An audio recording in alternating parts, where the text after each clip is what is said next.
Nous avons la Ford, nous avons la Lincoln, et maintenant le Bush arrive. À 4 jours du début du spectacle où il sera libéré. Après qu'aujourd'hui 2 cargos soient tombés entre les mains de l'Iran. Et maintenant, Trump attend l'arrivée du porte-avions dans la zone d'opération. Nous avons enquêté ici pour savoir où il peut se trouver, où se cache le groupe d'attaque principal, afin qu'au plus tard, ce dimanche,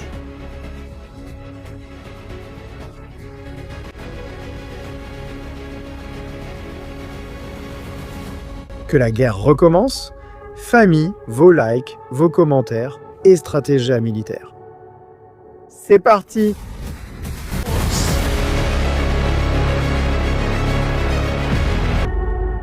Très bonne soirée à tous, famille, bienvenue sur Estratégias Militaire, il est 21h47 en Espagne, en direct pour El Mundo. Aïe, aïe, aïe. Ce qui se passe, ce qui est en train d'arriver, chante sans pleurer comme on dit là-bas.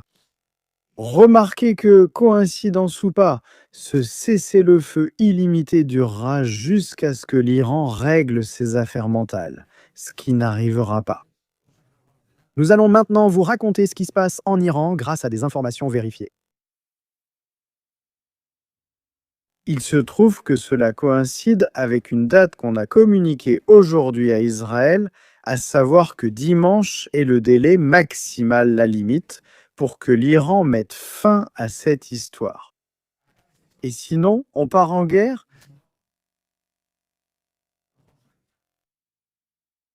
Mais en plus, il se trouve qu'aujourd'hui, alors que nous ne sommes encore que mercredi, on avance vers jeudi. Il nous reste 4 jours avant l'arrivée du porte-avions Bush en mer d'Oman.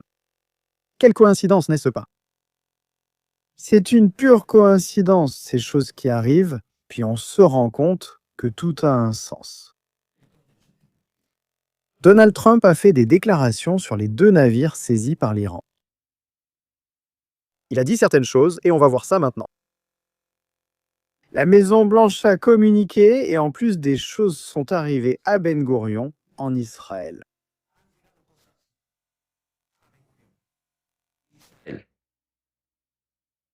Des choses ont atterri. Je vais seulement dire ça. On va s'arrêter là. Quelqu'un m'a parlé de stratégie. Nous avons reçu une livraison. Je ris, excuse-moi de rire, mais je dois être un peu sarcastique avec ce genre de choses pour ne mettre en danger aucune opération ni nous attirer des ennuis. Une livraison. Quelqu'un a acheté quelque chose et on le lui a envoyé par messagerie. En plus, c'est urgent. Nous sommes en ce moment 515 000 dans cette communauté. Voyons si nous atteignons 516 000 aujourd'hui. J'espère ne pas recevoir le colis qu'Israël a reçu, parce que cela signifierait, ou on pourrait penser, qu'alors Estratégias Militares partirait en vacances de façon permanente. Donc voilà, aucun reptilien n'est arrivé là-bas, à Ben Gourion, pour construire le 3e temple. N'oubliez pas que c'est hallucinant. Bien.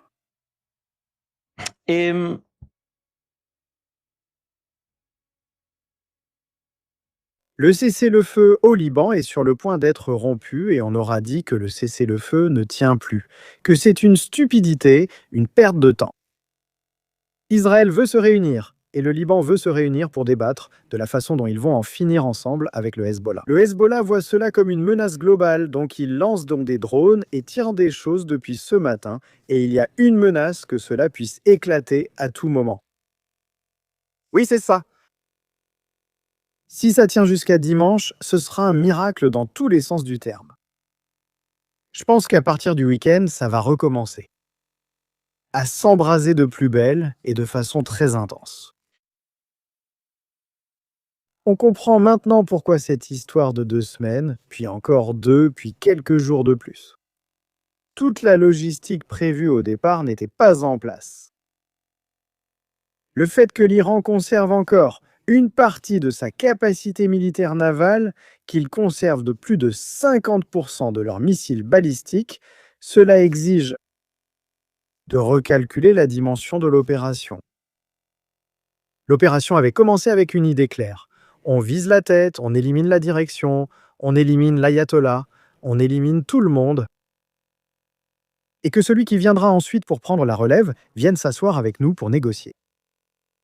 Et avec cette négociation, pour nous, c'est déjà bien. Le problème avec ça, c'est que pour négocier, il y a bien des types. Peseskia Malachi. Mais ceux qui ne les laissent pas négocier, c'est la garde révolutionnaire Mokshaba, si ça existe, ou un certain ayatollah, on ne sait pas lequel, parce qu'il y en a beaucoup. Et cela provoque à l'intérieur de l'Iran une fracture idéologique complète. Disons que l'Iran, et j'en parlais avec le docteur Mariano Lopez de Miguel, professeur d'université et spécialiste des affaires du Moyen-Orient, analyste aussi de ce type de mouvement religieux. Il y a déjà longtemps, c'est une émission très ancienne. J'en parlais avec lui, avec Mariano, et nous disions: eh bien, c'est que si ça tombe. Si l'Iran, ou s'il y a une chute, une fracture au sein du régime, cela va se balkaniser, cela va devenir une sorte d'Afghanistan, où différentes tribus, différents groupes vont essayer de prendre le pouvoir, de contrôler le pouvoir d'une manière ou d'une autre, et chacun fera la guerre de son côté. Eh bien, c'est ce qui est en train de se passer. La garde révolutionnaire ne veut pas négocier. Ils ont tué Khamenei, ils veulent du sang, ils veulent beaucoup de sang en plus, ils sont sadiques. Les politiciens veulent négocier. L'armée ne sait pas quoi faire, ils ne savent pas qui suivre, et le pays est actuellement dans un état de chaos total.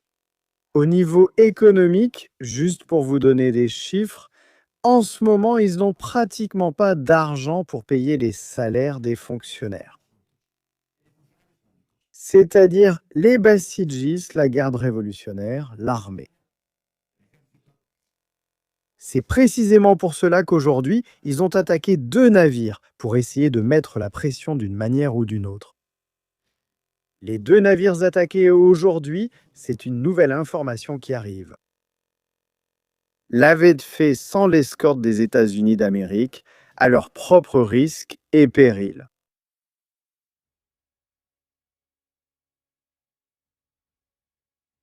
A su cuenta y riesgo. D'ailleurs, les navires, le MSC Francesca et l'autre, ont déjà disparu.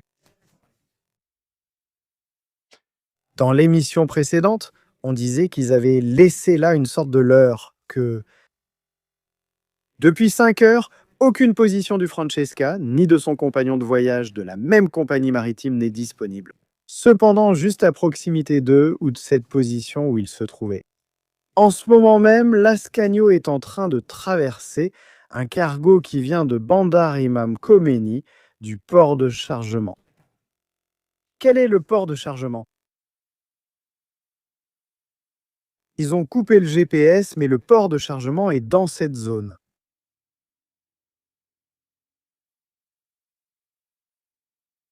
Qu'est-il aussi arrivé à un pétrolier qui était ici il y a quelques heures? Il a disparu.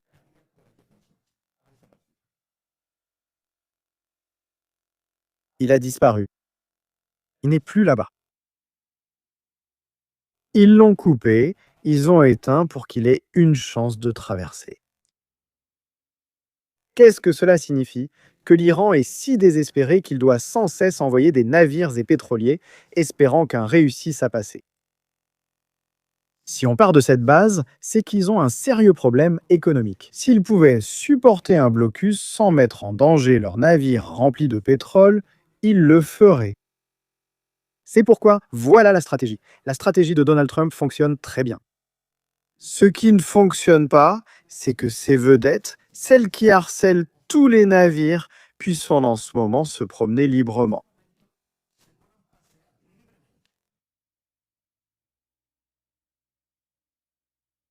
Librement. Par le détroit d'Ormuz. Et il y a un autre fait qui est encore plus effrayant. Regardez ceci. Librement. Nous sommes en direct en ce moment. Il est 21h56. 22h56 en Israël. Il nous manque beaucoup de likes, la famille. Nous sommes déjà à 13 000 personnes, programme Prime de ce soir. Avec tout ce que nous allons vous révéler. La dernière position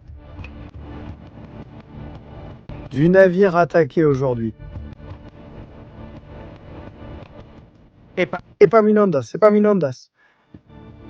Il y a 2 heures, il indiquait sa position.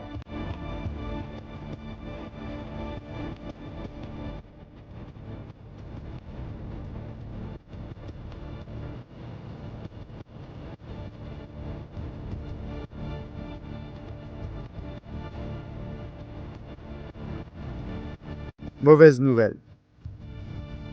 L'équipage qui a été enlevé par l'Iran.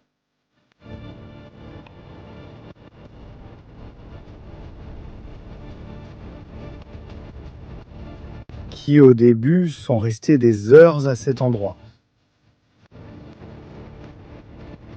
Ils ont remis les moteurs en marche.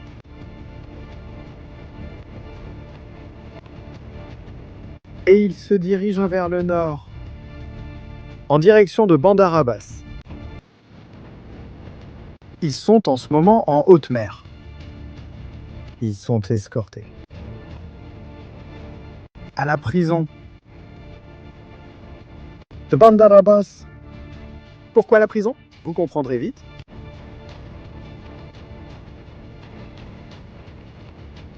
Donc, MSC Francesca et l'autre navire cap tout de suite à Bandar Abbas.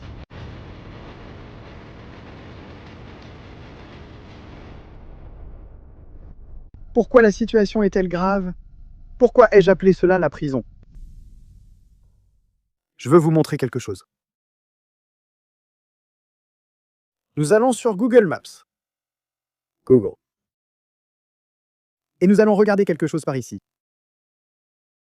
Malheureusement, nous n'avons pas une vue complète de là-bas. Sur cette carte, nous allons le chercher sur une autre. Je vais vous expliquer pourquoi j'ai dit que c'était la prison. Une fois ces 2 navires entrés là-bas. Ces 2 navires ne retourneront jamais en mer. La terre va les engloutir, ou la mer. Nous allons parler aujourd'hui un peu d'histoire. Faisons une parenthèse sur le nombre de navires arraisonnés par l'Iran au fil du temps et leur sort. Les Houthis aussi. Ils ont même utilisé ces navires, les systèmes radars des navires, dans leur guerre contre les États-Unis, les Houthis. Souvenez-vous de cela. Bien. Nous allons chercher une image qui soit claire. Dans la zone que je veux vous montrer. Nous allons essayer. Trouver une image correcte. Avant cela, pendant que l'image arrive, voyons quelque chose. Ceci. Cette image que vous voyez là.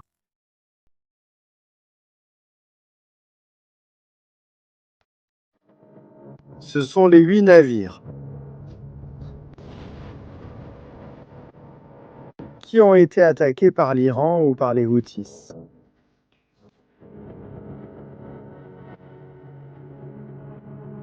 Et le nombre de jours pendant lesquels ils ont été ou sont prisonniers.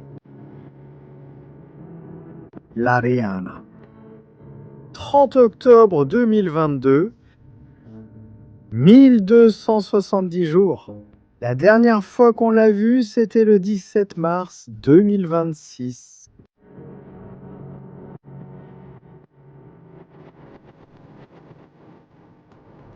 À la position indiquée là.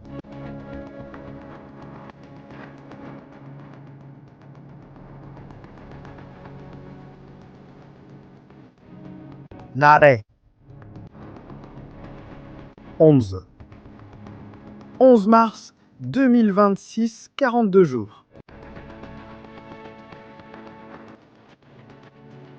Epaminondas.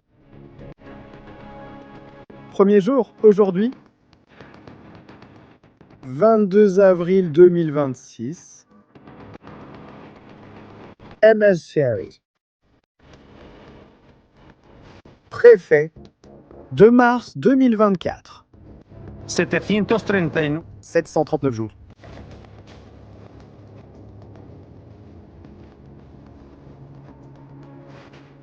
Voyez combien de jours ces navires restent. On ne les reverra jamais.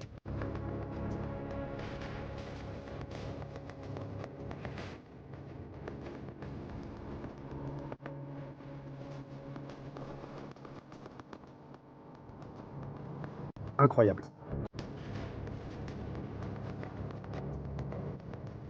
Voyons voir. Nous allons entrer les coordonnées.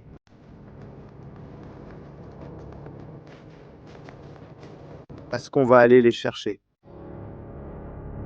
Une fois que ces navires y sont déjà entrés, dans cette zone d'obscurité, à Bandar Abbas, ils ne reviennent pas. Les navires ne reviennent plus. Ces navires-là, déjà, ils font partie de la flotte fantôme. Ils en retirent ces pièces, ils les détruisent. Ils font toutes sortes de choses. On continue. Euphoria. Possiblement, Euphoria. Euphoria a aussi été prise aujourd'hui. Le navire Euphoria. Il a aussi pu être attaqué aujourd'hui, ce qui ferait 3 navires. Pas encore. Ce n'est pas clair si le navire Euphoria a également été attaqué. Par l'Iran? No lo sabemos. Après S, Que no. vérifions l'IMO pour voir si c'est le même. 923. Correct. Nous ne le savons pas. Je sais qu'il y a du personnel iranien à bord, mais il a été attaqué. Nous savons que l'Euphoria a été attaqué. Galaxy Leader. Celui-ci a été attaqué dans le golfe Persique il y a quelques années et a également fini dans la baie d'Al-Judeida. Il a été détruit par Israël parce que les Houthis l'utilisaient comme base d'opération. 885 jours? 19 novembre 2023. Ren al-Khalidi. 118 jours, 25 décembre 2025. Et le décompte continue. C'est ce que l'Iran propose, ce que l'Iran transmet. Où les emmène-t-il? Où emmène-t-il tous ces bateaux qu'il ramasse? Eh bien, nous les avons par ici. Allons les voir.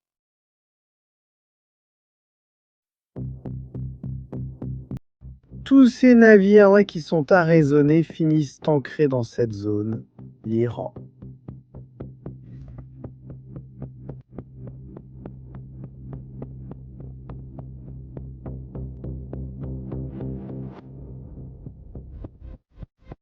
Ils sont utilisés comme base d'opération, comme entrepôt.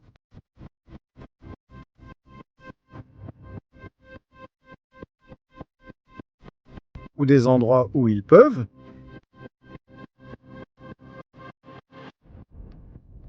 lancer des vedettes rapides à tout moment. Ils transforment un navire civil en navire militaire. C'est ainsi qu'ils l'ont fait et ainsi qu'ils l'ont signalé.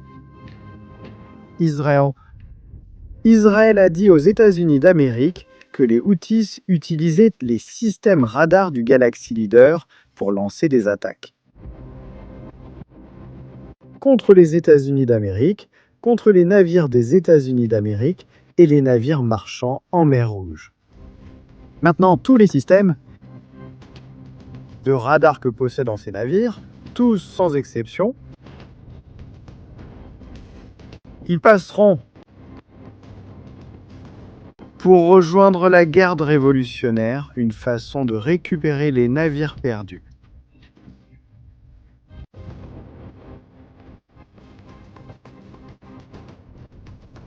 Incroyable, n'est-ce pas? Eh bien non, ça ne l'est pas. Vous vous souvenez de ces navires civils qu'ils avaient transformés en lanceurs de missiles? Ils avaient transformé ces navires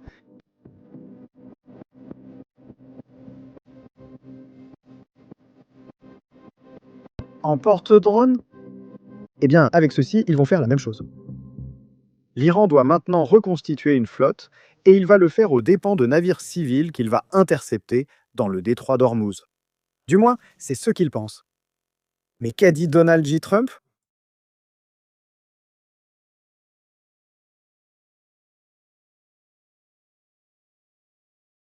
À ce sujet, que dit la Maison-Blanche?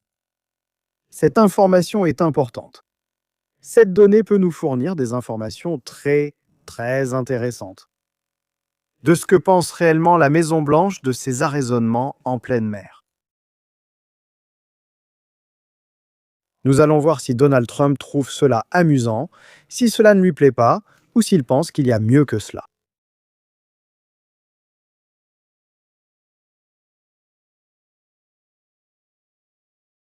C'est tout simplement une bêtise.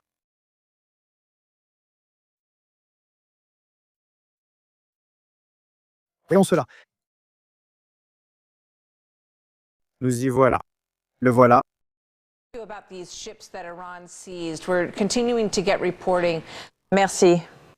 À propos des navires que l'Iran est en train de capturer. Does the seizure of two ships as La capture de 2 navires. Nous avons dit qu'il s'agissait de navires grecs et méditerranéens. owned ships with cargo on them Qu'il s'agissait de navires de charge grecs. Et les rapports disent que l'Iran les immobilise puis les déplace. Il est rapporté que l'Iran les a capturés et les a déplacés dans ses eaux. Vers les eaux iraniennes. L'issue est incertaine. Nous ignorons ce qui va se passer. Je vais te dire, il les emmène à Bandar Abbas. C'est quoi? Nous ne savons pas où cela va mener. La présidente considère-t-elle cela comme une violation? Le président juge cela une violation. Le cessez-le-feu. No, because these were not Non, Donald Trump dit que la capture de navires par les gardiens de la révolution iranien n'est pas une violation du cessez-le-feu. US ships. Non, car ce ne sont pas des navires américains. These were not Israeli ships. Ce ne sont pas des navires israéliens. These were two international vessels. And C'étaient 2 navires for the American media, qui n'avaient rien à voir avec les États-Unis. Il dit cela pour les médias américains. Qui exagèrent un peu la situation pour discréditer les faits avancés par le président. Il dit qu'ils essaient d'enlever du crédit aux vérités, aux affirmations du président Trump. Qui a complètement anéanti la marine conventionnelle iranienne. La marine iranienne a été complètement détruite. La marine conventionnelle. Complètement détruite. Mais l'image que nous avons montrée dans l'émission précédente, d'ailleurs, elle a été censurée pendant 2 heures environ. Voilà pourquoi les vues sont si basses. Ils l'ont sabotée pour qu'elle reste invisible. Je le dis juste pour information. C'est ce qui se passe avec la chaîne. L'image que nous avons vue aujourd'hui, c'est celle-ci. Une méga flottille de vedettes rapides d'attaque. Elle n'est pas détruite. Nous ignorons si c'est conventionnel ou s'ils doivent avoir une propulsion nucléaire, afin qu'ils soient jugés non conventionnels. Nous ne le savons pas. Mais selon la porte-parole de la Maison-Blanche ici, les médias mentent. Parce que la marine est détruite. Ils ont pris 2 navires. Ils ont tenté un 3e avec Euphoria, qui a été attaqué et il n'y a toujours pas de confirmation de ce qui lui est arrivé. Ces 2 navires ont été capturés par des vedettes rapides. Ces 2 navires ont été emmenés par des vedettes rapides, par des vedettes armées rapides. Eh bien, cela me semble encore plus honteux. Merci. Ils sont restés sans rien. Non. to now Dice, Il dit, regarde. Canonnière. L'Iran est passé d'avoir la meilleure. L'Iran en est tout venu à avoir la marine la plus meurtrière du Moyen-Orient. La marine du Moyen-Orient à se comporter maintenant comme une bande de pirates. Pour l'instant, agir en pirate. Ils n'ont pas le contrôle du détroit d'Ormuz. C'est de la piraterie. we are seeing on display, and the Ce que nous voyons se déployer. Le blocus naval imposé par les États-Unis continue d'être incroyablement efficace. Le blocus que les États-Unis mettent en place s'avère incroyablement efficace. C'est clair. Le blocus concerne les navires qui vont à destination et en provenance de l'Iran. Et le blocus vise les navires qui se rendent dans les ports iraniens. Le but de tout cela, c'est le levier économique que nous exerçons actuellement sur l'Iran. Alors qu'il y a un cessez-le-feu concernant les frappes militaires et cinétiques, l'opération Economic Fury continue. Il dit que lorsqu'il y a un cessez-le-feu dans l'opération militaire, la fureur épique, la fureur économique continue. Le cœur de cela, c'est ce blocus naval. Nous étouffons leur économie. Et le blocus est en train d'étouffer leur économie. Nous coupons leur principale source de revenus. Ils ne peuvent plus payer les leurs. Ils ne peuvent pas payer les leurs. Ils ne peuvent pas payer leurs employés. Ils perdent 500 millions de dollars Ils perdent 500 millions par jour. chaque jour. L'île de Karg est complètement remplie de pétrole parce qu'ils ne peuvent pas le transporter. L'île de Karg regorge de pétrole car ils ne peuvent le transporter nulle part. Il est parti, il n'est pas parti. Président, les cartes sont entre ses mains. Donc l'île de Karg est entre ses mains. Les États-Unis gardent le contrôle Les États-Unis gardent le contrôle. sur la situation, a tout le pouvoir et encore une fois, c'est pour cela qu'il a gardé un peu de flexibilité. Et c'est pour cela que nous gardons une certaine flexibilité. La prolongation du cessez-le-feu. De prolonger le cessez-le-feu. Nous attendons une réponse unifiée. Parce que l'Iran doit régler sa situation interne. Il le dit. C'est pourquoi ils ont prolongé le cessez-le-feu pour que ce soit clair pour eux. Les Iraniens à la proposition très claire du président. So Je pense que la porte-parole de la Maison-Blanche a fait un commentaire qui met la marine dans l'embarras. Et la marine la plus puissante du monde, la flotte militaire la plus puissante du monde, des mitrailleuses, on remballe et on s'en va. C'était un acte de piraterie. Tu peux l'appeler comme tu veux, c'est-à-dire tu peux donner à ça le nom que tu veux. Mais ce n'est pas sérieux. Vous savez ce que je pense qu'il se passe ici? Je suis sincère à ce sujet. Ils ont laissé faire. Les États-Unis ont laissé faire car, comme il l'a dit, ces navires ne sont ni américains ni israéliens. Ce n'est pas notre problème. Que l'OTAN vienne et que les entreprises européennes viennent protéger leurs navires avec leur marine. Nous n'emmènerons que les navires qui partent dans des ports iraniens, ceux qui transportent du pétrole iranien, ceux qui ont fait affaire avec les Iraniens, ce sont ceux que nous prendrons. Le reste, ce n'est pas notre problème. Le problème, c'est celui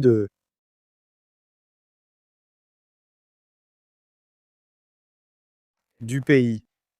C'est pourquoi je comprends que c'est la seule explication au fait que cela soit dans l'eau. Merci, et c'est la seule explication. Si c'était un navire en partance ou sous pavillon américain, tu verrais que ça ne serait pas arrivé. C'est une autre forme de pression. Ce n'est pas aujourd'hui qu'on y a pensé. Quand on a fait l'émission précédente, l'autre jour, le Royaume-Uni, Macron et Starmer disaient qu'ils allaient envoyer des navires de 49 pays pour ouvrir le détroit d'Ormuz. Il n'est même pas encore arrivé une seule bouée. Il n'est pas arrivé, du coup, la Maison-Blanche veut dire, bon, ce ne sont pas nos navires, qu'ils se débrouillent. Tout seul. Qu'ils se débrouillent en tout seul. C'est aussi simple que ça. Qu'est-ce qu'il dit à propos du cessez-le-feu? Merci, que le président leur a infligé. Donc il en est satisfait pendant que nous attendons leur réponse et nous verrons. Le président n'a pas fixé de date précise. Le président n'a pas fixé de délai précis pour la fin du cessez-le-feu. C'est un mensonge parce que dimanche, nous savons qu'il y a quelque chose. Nous savons que quelque chose est déjà attendu pour dimanche. Merci.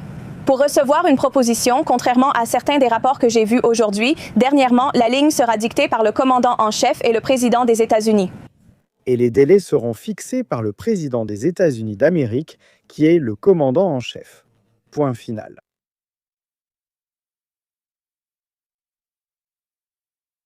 Je répète dans cette déclaration qu'elle fait qu'il y a un cessez-le-feu concernant les attaques militaires cinétiques, mais l'opération de fureur économique continue. Nous asphyxions leur économie avec ce blocus. Ils perdent 500 millions par jour.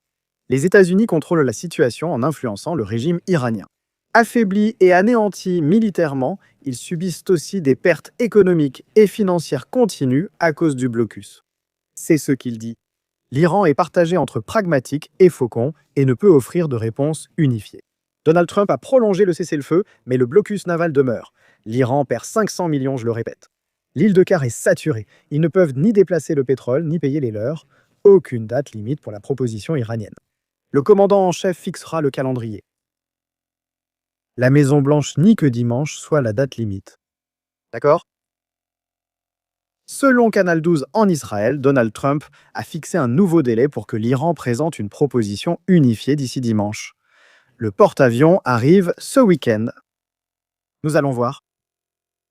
Nous allons voir. 60% des personnes en Iran considèrent que l'Iran est le gagnant de la guerre. Selon le président iranien, c'est ce qu'affirme la télévision d'État. Qu'est-ce qu'ils vont dire ? Qu'est-ce qu'ils vont dire ? Ils n'ont pas encore pu enterrer l'ayatollah. Mais c'est ce qu'ils vont dire. La majorité s'oppose aux négociations, les Iraniens veulent davantage. Ils veulent plus de guerre. La qualité de la télévision iranienne sur Internet n'est pas optimale, vous le savez. En plus, ils ont coupé Internet là-bas, imaginez. Merci.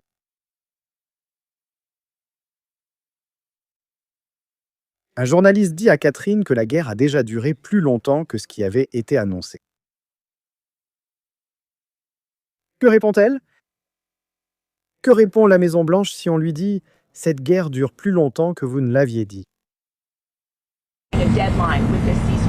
Cette guerre a déjà duré. Plus longtemps que ce qu'ils avaient dit qu'elle durerait. Combien de temps les Américains devraient-ils s'attendre à ce que cette guerre se poursuive ?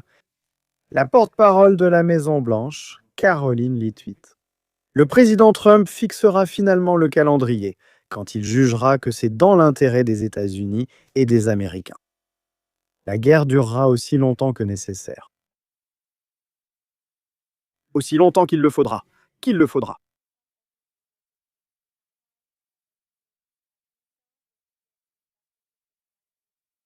Si ça dure plus longtemps, ça dure plus longtemps. Si ça dure moins longtemps, ça dure moins longtemps. Nous allons tous être là cet été à nous demander si les gens pourront voyager et partir en vacances en Europe si les avions n'ont pas de carburant.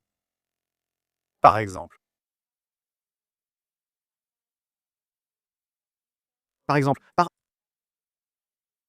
Rien de plus, rien de moins. Ce sont des choses qui se produisent et qui se passent en ce moment. Ce sont des lignes rouges déjà franchies partout. Partout.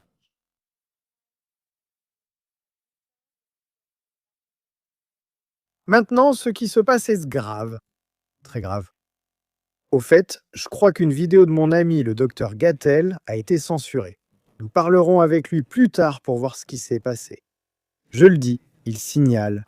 Ils ont engagé des entreprises pour signaler toutes ces chaînes, Enlace Judio, Strategias Militar, Histoire juive, beaucoup de chaînes. Ils sont en train de les signaler massivement en ce moment pour voir s'ils peuvent les fermer. Oui. Si vous ne laissez pas de like, tout cela finira par disparaître et on verra bien ce qu'on fera. C'est là que ça se joue. Ce n'est pas pour mettre la pression. La pression, c'est nous qui l'avons déjà. Bien sûr, ils ne pensent pas que c'est une violation. Ils considèrent cela comme une violation du cessez-le-feu et estiment que Donald Trump ne se soucie plus du reste des navires dans le monde. Maintenant, Donald Trump ne cherche que son propre intérêt, l'intérêt des États-Unis d'Amérique, et par conséquent, aussi ceux d'Israël qui sont inclus dans ce paquet. Qu'il n'y ait pas d'armes nucléaires, pas d'uranium, qu'ils n'enrichissent pas l'uranium et que le pétrole passe sous le contrôle des États-Unis d'Amérique pour contrôler leur économie et éviter qu'ils ne le vendent à la Chine à bas prix. Qu'est-ce que vous pensez qu'il va se passer avec cette histoire ? Qu'est-ce que vous en pensez ? Qu'avez-vous à dire ? Bon, alors passons au super chat, la famille. Ils sont ouverts. Vous avez aussi paypal.me et Strategia Militars, paypal.me et Strategia Militars. Et dans quelques jours, moi, je dois vous annoncer quelque chose d'assez intéressant que nous allons vous proposer pour que vous puissiez améliorer votre sécurité. Donc très bientôt, ici sur Stratégie Militaire, vous aurez des nouvelles. Gilda, merci beaucoup. Spané, merci beaucoup. Bienvenue. Marie-Femme, merci beaucoup. X-Prophétie, merci beaucoup. Enrique, merci stratégie. Salutations du Paraguay, salutations. Rafa, mon amour, le problème vient des assurances de la City de Londres. Personne n'assurera les navires ni ne voudra traverser. Si tu traverses, tu sais ce qui va arriver. Désormais, nul ne traversera sans autorisation ni payer le péage. Tu paies le péage, tu traverses. Ça va étouffer les livraisons et les entreprises. Et l'Union européenne va se retrouver dans une situation critique où elle ne pourra pas le supporter. Les prix sont déjà très serrés, alors s'ils doivent l'être encore plus, ce sera très difficile. Détroit de la discorde. Les navires s'accumulent et il n'y a plus assez de place pour les accueillir tous. La mer. Le golfe Persique est devenu une baignoire de poissons qui manque d'oxygène.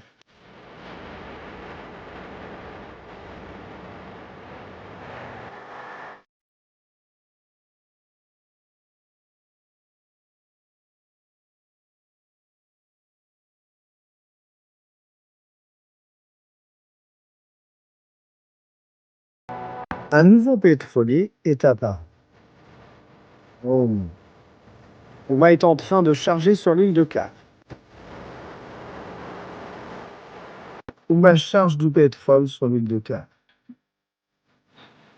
Eh bien, ce que Catherine a dit n'est pas correct non plus. Il y a des navires chargeant du pétrole.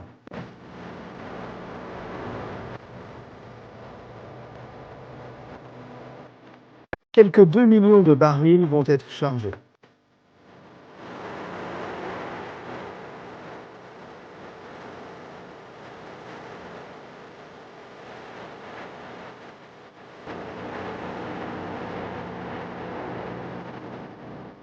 Nous observons ici des navires.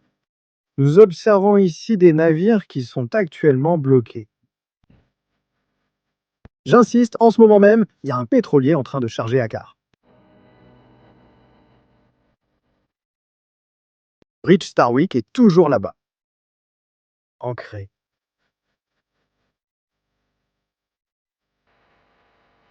Jusqu'à ce que la tempête passe.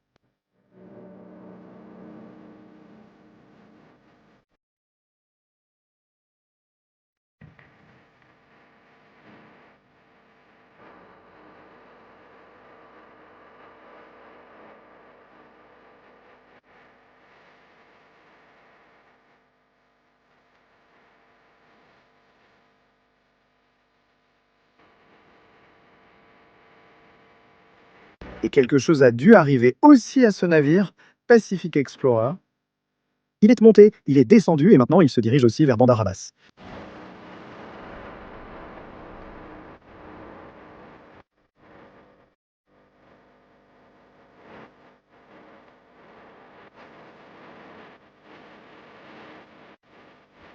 Situation très compliquée. Situation très complexe. Si les États-Unis concluent un accord avec l'Iran sur l'uranium, mais que l'Iran fabrique toujours des missiles à sous-munitions, Israël est concerné. Israël doit faire tout ce qui est nécessaire pour sa sécurité. Nous l'avons déjà vu. Lancer des salves de bombes à sous-munitions peut te causer de sérieux ennuis.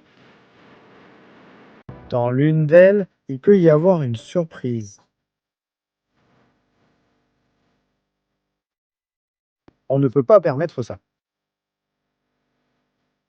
C'est compliqué. Très, très, très compliqué, la famille. C'est ce qui se passe en ce moment. Il y a sûrement des choses dont nous ne nous rendons pas compte, qui se passent en même temps, qui arrivent aussi, et qui mettent en danger toute opération de cessez-le-feu en cours.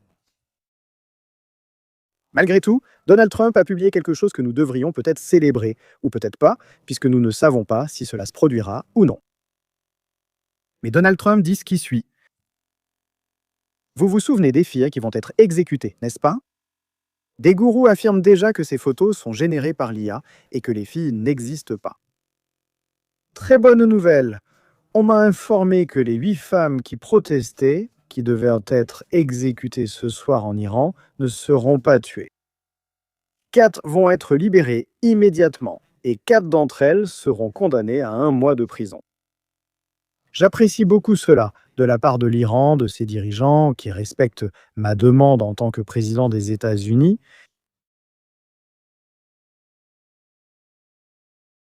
Et ils ont mis fin à l'exécution prévue. Merci de l'attention portée à cette affaire, président Donald J. Trump. Bonjour. Maintenant, quelqu'un dira en Iran que nous obéissons à Donald Trump et les filles seront exécutées. Sûrement. Ce genre de choses, il vaut mieux ne pas les exposer à l'opinion publique. Quand on fait ce type d'opération, car ils font pression sur l'Iran pour empêcher leur libération. C'est de ça qu'il s'agit. Que l'histoire parle d'ego. L'Iran refuse d'obéir à Donald Trump qui veut imposer ses ordres. L'Iran ne veut pas obéir. C'est ce qui se passe là, à cet endroit. Mais il faudrait évidemment voir ce qui va encore se passer, ce qui va encore arriver. Regardez le sujet du Bush. Concentrons-nous sur le porte-avions. Merci pour la vidéo. Où est ce porte-avions?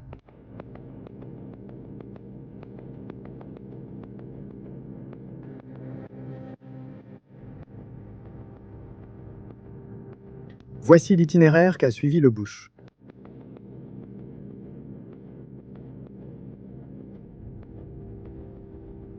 Pour rejoindre la zone d'opération, nous allons agrandir. Vous le voyez par ici.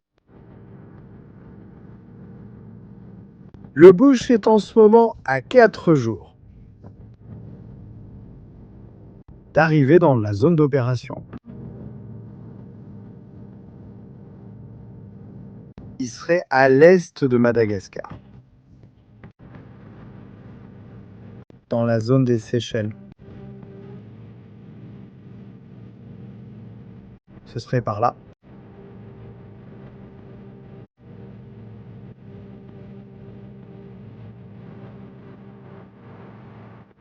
« 3 jours. 3300 km. Entre 2700 et 3300, 4 jours. 3600 km à 4400, s'il y a une estimation. Combien de temps cela peut prendre? 3, 4 jours. Nous connaissons sa zone d'opération en ce moment, où il est. Près de la zone de la Somalie aussi. D'ailleurs, les Somaliens ont dit qu'aucun navire israélien n'a le droit de passer par le détroit de Bab el-Mandeb. Nous allons voir comment les pirates vont les arrêter. Les Somaliens veulent aussi s'en mêler. Maximum 30 nœuds, ce qui fait 55 ou 60 km/h, c'est ça. Voilà. Occasion, à pleine puissance des moteurs, la moyenne, entre 20 et 25 nœuds. Qu'est-ce qu'il a? Le Bush, Avec qui vient-il? Quelles sont ses armes? Nous le voyons ici, l'équipement et l'avionique. Il transporte des avions F-18, il transporte des avions F-35, il transporte des avions Growler. Hélicoptères Seahawk et aussi les I-2 Hawkeye. Il transporte les radars, il est à propulsion nucléaire. 2 réacteurs, 4 centrales à vapeur et 4 arbres d'hélice. Spécialisé dans la guerre électronique, ce porte-avions. Il mesure 332 mètres de long, à 100 tonnes. Qui l'accompagne?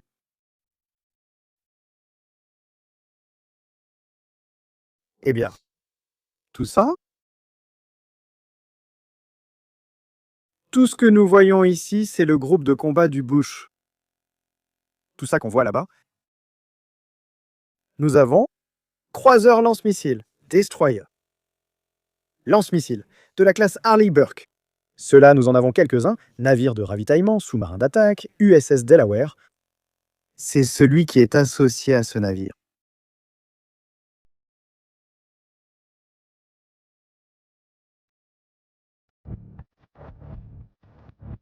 de Delaware.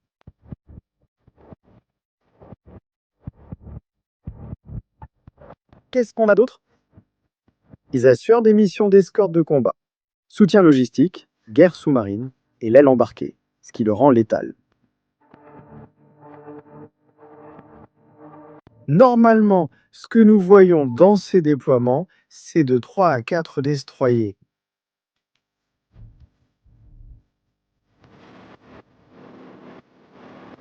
Nous n'avons pas encore vu de croiseur lance-missiles de la classe Ticonderoga. Dans le théâtre des opérations, il pourrait accompagner le Bush, ce qui pourrait donc doubler la capacité d'attaque par missile.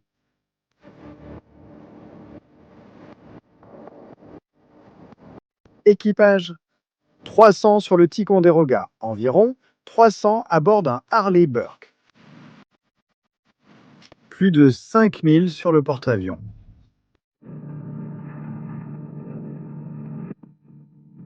Et une défense très puissante. À 4 jours.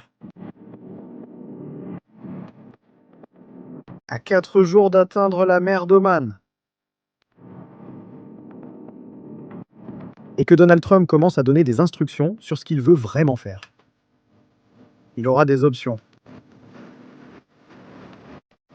Donald Trump aura des options de combat.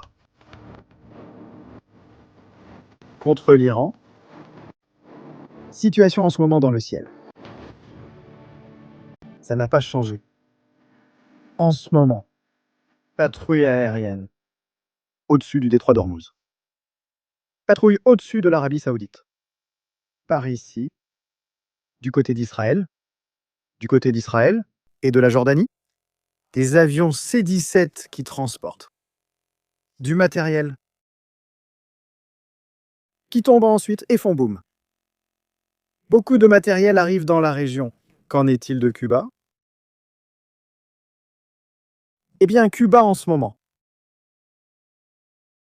Il y a un KC-130T, c'est un ravitailleur, qui ravitaille un autre avion et qui l'accompagne. Et un stratotanker assez grand dans la lutte actuelle contre le narcotrafic, dans le Pacifique et dans la mer des Caraïbes. Nous avons BAT 86 depuis Guayaquil, qui est parti. Équateur. Il patrouille dans cette zone. Où? Et nous avons vu comment il travaille en ce moment. La marine aussi dans cette zone. Pour l'instant, à Cuba, tout est calme. Ne vous demandez pas pourquoi ces avions F-5 sont ici. Ils sont basés ici. C'est une base d'entraînement. C'est une base de formation. La base navale. Key West. Celle que nous voyons ici. Dans les Keys, ils jouent le rôle d'avions agresseurs. D'autres avions serviront d'intercepteurs. Ce sont des exercices habituels, de façon quotidienne, ce qui n'est pas du tout un exercice. C'est celui-ci. C'est ce ballon qui est là-bas. Aérostatique, c'est un radar.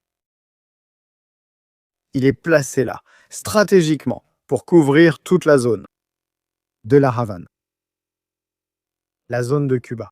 Elle est couverte. Ce qui pourrait nous faire réfléchir et comprendre ce qui se passe à ce moment-là. Une opération militaire se prépare à Cuba. Famille, merci d'avoir été en direct avec nous. À plus tard. Ici sur Stratégies Militaires, nous allons nous reposer. Beaucoup d'informations et de détails à venir. Merci. On verra ce qui se passe. À la prochaine émission. Salut à tous.